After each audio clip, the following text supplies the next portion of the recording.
To summarize what we've been saying about these different trumpets, we in earlier sessions have given some solid evidence to the effect that the rapture of the church and the second coming of Christ after the tribulation period will be separated by a 7-year span of time.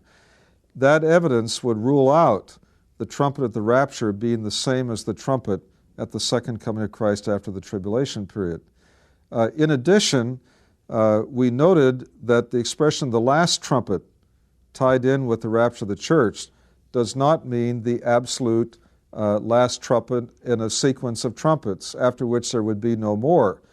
And so therefore, you don't have to conclude that it will be the trumpet that sounded at the second coming of Christ. And as we noted earlier, there will be other trumpets sounded throughout the millennium in observance of the Feast of Tabernacles, even after that of the second coming of Christ. But then what about that trumpet at the second coming of Christ? If you were with us in some of our earlier sessions, we noted that that trumpet is sounded as Christ sends forth his angels to gather together his elect from the four winds of heaven. And that trumpet, literally, we're told, it's the sound of a great trumpet.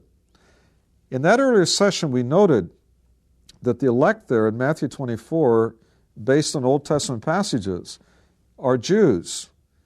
And we also saw in Isaiah 27, verses 12 and 13, that God promised that in the future he would regather scattered Jews from nations around the world in conjunction with the sounding of a great trumpet.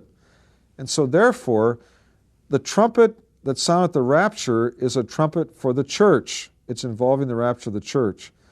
But the sound of a great trumpet at the second coming of Christ in Matthew 24, verses 30 and 31, is a sounding of a trumpet for Israel and the signal for the angels of Christ to regather the scattered Jews back to their homeland.